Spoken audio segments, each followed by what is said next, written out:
was watching some videos the other night there about Legend shocks. Oh, what? Sorry? I said I was watching a video there the other day about Legend shocks for the Harleys. Oh, Legend shocks.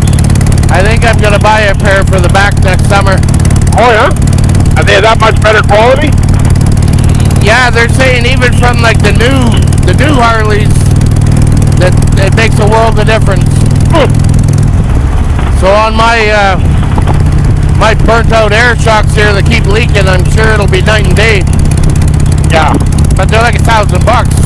I hope that's for the pair. Yeah, for the pair. Well, yeah, if you plan on keeping your bike, it'd be worth it. Yeah, well, you know, every time we hit a bump, it's like, ooh, ow, ooh. Yeah. Well, you're always loaded too, eh? Yeah. And like I say, I pump them up, they leak out, they pump. Oh, there goes the Dragonfly. Yeah. Like I say, I'll pump them up the last couple days, maybe a week, and then they're low again. Really, eh? I would think that they'd stay pumped. I think it's maybe one of the little plastic lines that's leaking. Oh, yeah. Yeah, because they're all just plastic, yeah. Yeah, like, you know. But yeah, apparently right from brand new Harley shocks, they make a world of difference, so. You'd think when you pay that much money for them, they'd have pretty good quality shocks in them. Yeah. They're not cheap. No. You know, to buy a brand new Harley, like, holy. Yeah, I've seen a few videos where guys, you know, like they got a 2021, 2022, and they've changed the shocks, and they're saying it made a world of difference. Wow. So that's over brand new Harley shocks. Not to mention the old beat up ones that are, you know, over 10 years old. I wonder what company Harleys are getting theirs from then. I don't know. Because you'd think that they'd be good, you know, really good quality, right? You'd think so, but they don't have the air shocks no more. They've done away with them, but even the other ones apparently aren't that great. But go ahead, man. I was gonna say, I don't think yours got the air ride, eh, Graham? What, my Road Glide? The one you're on right now. No. Yeah, it's got like a dial for preload, right? Yeah, yeah. Yeah, I don't think this bike has it either. I think it's just a dial. Yeah, I think you might have air. Oh, I might. Yeah, I haven't really looked into it. There should be an air fitting right by your left saddlebag. Yeah, it should be on the end for the front, eh? On the end of the... Yeah, well, I think they might have done away with the front. Okay. But kept the back. Yeah, I'd have to look.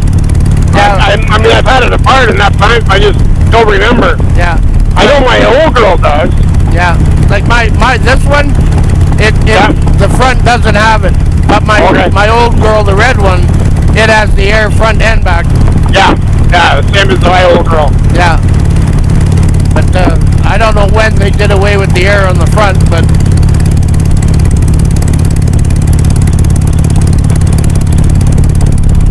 I remember when I bought the old girl and got all the old parts that were changed out on it, and I was shocked to see that the front forks, which were changed, yeah, that the originals were made in Japan.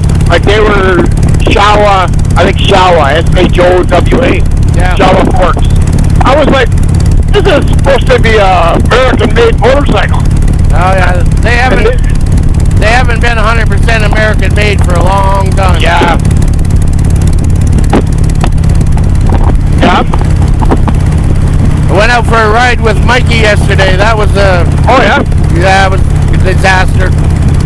Was it a disaster? Would it break down or something? Well, we left his house. It's by Castle and Duke. And we got to Castle and front, and he had no clutch. Oh, shit. So we pulled in a parking lot. Used to be that old school. It's just, I forget what it is now. Right on the corner there, front where it merges in the Castle. Yep. I know what you mean. So we pulled all the side cover off. The spring clip, the round spring clip that holds your that plate in with your adjuster for the clutch. Yeah. That popped out. Holy shit. So I went to his house, got some tools. Then I went over to Bumper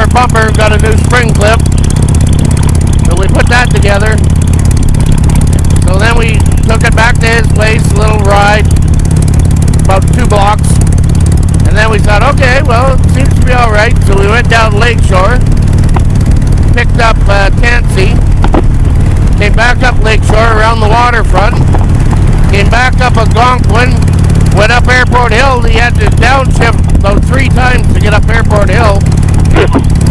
Wow. So we pulled in a Vincent Massey parking lot at the old school. His back brake was seasoned right on. Oh, shit. So I think his master cylinder is full of shit. Yeah. He cleaned out the caliper and everything. It was full of shit, but he didn't do the master. Yeah. So we limped it back home again. Oh, shit, eh? Yeah. The poor guy. Yeah, that's not an enjoyable day ride, yeah. No, and it's like that every time we go out. Well, and it's so hot, eh, when you're trying to do anything. You're sitting on pavement, Yeah. Oh, and yeah. you're cooking. Yeah. Well, then you're mad because it let you down. Yep.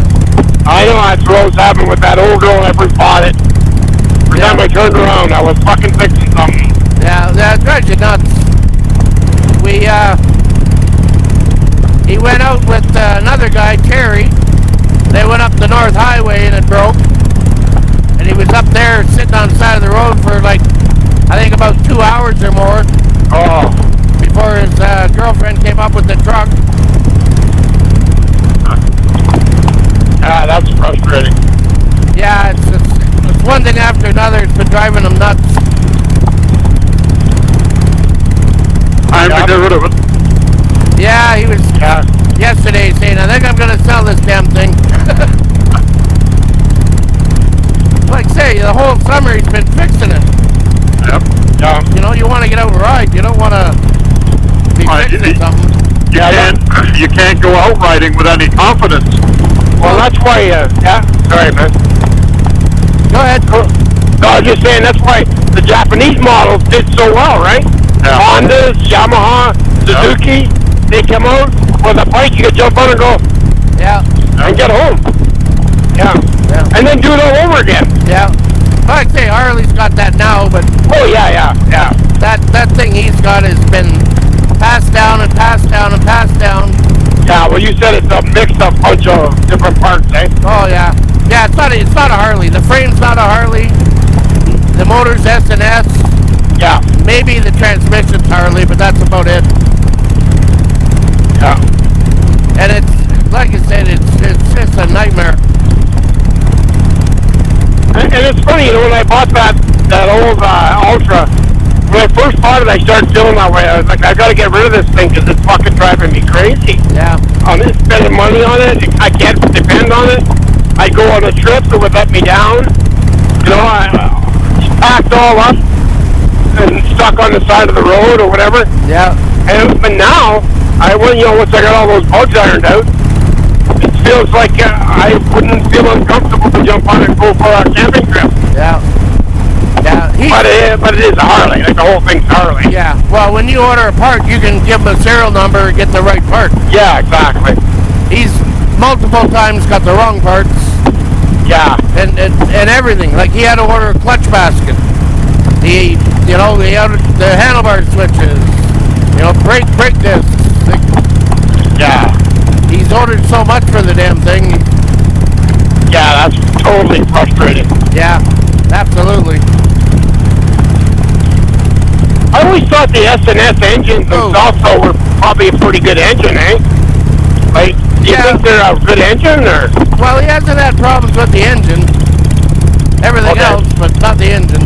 Okay. Do you think it's got anything to do with that the engine has too much horsepower for everything else, maybe? Like, too much torque, or No. is it causing grief? No? Part of the problem is people had it before, like, they put gear oil in the damn primary. Oh, okay. Like, they had no idea what they were doing and what oil to put in it. Yeah. Like, so whatever kind of fluid they put in the primary, it ate all the clutch pack away. Oh, yeah. Like when you felt the clutch rings, Yep. they felt like sandpaper. Oh, really? Huh. And it sat too long. Like the the seal in behind the stator. Your main seal, like the one I did, Graham, on my bike. Yeah. It was all just destroyed. It was in 2 pieces. Wow. And then he got that all back together, and then the stator went, so we had to rip it all back apart. Yeah. You know, and he already had it apart before that to do the clutch and everything. Like, Yeah. Wow. like he just keeps doing the same thing over and over, kind of.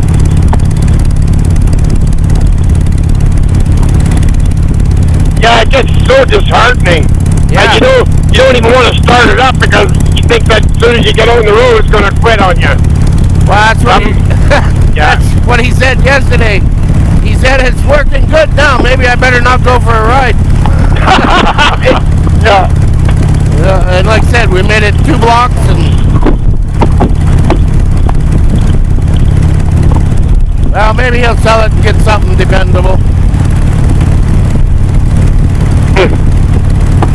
Well, you had to wire that whole thing, didn't you? Oh yeah, when he got it, the ignition coil in the cone on the right-hand side was blown up. None of the the wire was all ripped apart, everything. Wow. But he's just done so much. Wow. It never stops. What did he pay for the bike? I think it was around $3,500. Okay. But he's probably put another 2 into it. Yeah, and then all that heartache. Oh yeah, and all the work. You can't put a price on that. No. Well, he likes the look of it, eh? Well, it is a cool looking bike. It really is. But, well, look, that day we came out here, we got by 533, the shifter fell off it. Yeah. Like I say, it's just never ending. Yeah, but isn't some of those things mechanical error, like as in mechanic, Yep, some of them are. not tightening things up, not using Loctite, or Yep, Probably, eh? absolutely. yeah, Well, like that spring clip yesterday. As soon as I looked at it, I said, that's no fucking good. He said, well, it was kind of chewed up when I put it back in. yeah. Well, Oh, I went over to bumper to bumper, it was like $1. Yeah, Like, why would you put that back in? yeah. yeah, it can make the world a difference, eh? Well, yeah, I mean, if I'm putting something in my bike and I look at it, Especially with that much effort involved. yeah, it doesn't look right, I don't put it back in. Like, Oh, you don't get rid of it for fucking. And then I went over, it was like $1. Like, that ain't worth the effort of ripping the damn thing apart in the side of the road. Well, that's just it. Couple of red spiders.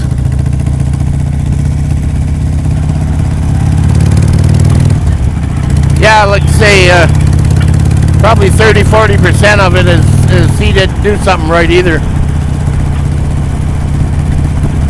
Like he put that, the big nut that goes on when you by your stator.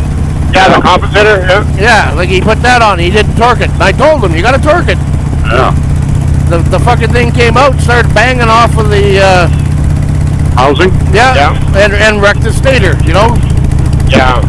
So Yeah, because they even tell you to put, I think, Loctite on that one, if I remember right. yeah, Red Loctite. Yeah, red Loctite. Yeah. I always put the blue and make sure I torque it.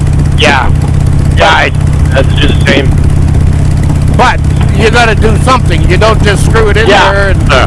grab Yeah. a Johnson bar and say, "Oh, good enough." Like the good enoughs are coming back and haunting them too. Well, and like you were saying about fluids, like that's something that's so simple to do, right? It's just to make sure you got the right fluid. Yeah. I know, like, things can happen, right, where you make an error or something. Like Graham had to do yours, eh, Graham? Like when you had, it's just, no, you didn't do it purposely, but you realized right away, Yeah. and then you fixed it. Yeah. Well, like you say, if you put the wrong fucking stuff in, I was on my oil change, Scotty. Oh yeah. Well, first off, I had to try and get the oil filter off, and it had one of the nuts on the end, so I didn't think too much of it. I put my socket on there, and it just broke the nut right off the end of the filter. Oh, nice. Yeah, so And to get the filter off, I ended up having to take off my voltage regulator, my oil cooler, just to get at it. Ouch. But then, when I go to put the oil back in my primary, I grabbed a full, what I thought was a full liter of brand new oil from the shelf, which was sitting right beside my 4-liter brand new full oil can, and I proceeded to put it in the primary side. And as I'm starting to pour it in, I'm thinking, this is going in too easy. It's flowing as if it's like water. Yeah. And I'm thinking, what the fuck? Yeah. And then I'm racking my brain trying to think, okay, well, when I opened it, did I break the little tabs? Or was it already broken? Yeah. Well, I since figured out what it was. It was brake fluid and the differential oil out of my ATV's differentials. Oh boy. Yeah. Well. Yeah, that's well, pretty easy. I poured that in. Well, I poured in about maybe 6 ounces before I suddenly stopped and said, no, this is not right. Yeah. So I immediately drained it out. Yeah. And I poured in a full liter of new oil, proper stuff. Went for a run and got it nice and warm and came back, dumped it out, and put in brand new oil again. Yeah. Yeah, that brake fluid's not good for the rubbers. Oh. It's a good job you noticed it though. Yeah, I know. It's like, fuck me, there's something not right here. Yeah, brake fluid makes all the rubbers swell. Yeah. So that would have done in all the seals if you wouldn't have noticed. Yeah. They say good job, something clicked and said, huh. Yeah. Well, as I say, at least you knew right away, and you did something about it. But you know, if you wouldn't have, there was somebody who just went, well, it's got to be right. It's in the right model, you know, and just kept on going. Yeah. I just thought, okay, well, then they grabbed a proper container to top it up or whatever, and went, oh, well, it must be a different brand or something, right? Yeah. So, Yeah, you and never like know. you say, yeah. You know, I bought fluids that, like, one manufacturer will be like a different color Yeah. than another. And I don't know whether or not, because I still had some left, say out of like a different company, Yeah. and not know I should really mix them because they tell you not to, right? Yeah. Even though it's still meant for the same job. So I won't take the chance. Yeah, well sometimes you don't know if they got different chemicals that might Yeah. react with the other one, right? Yeah.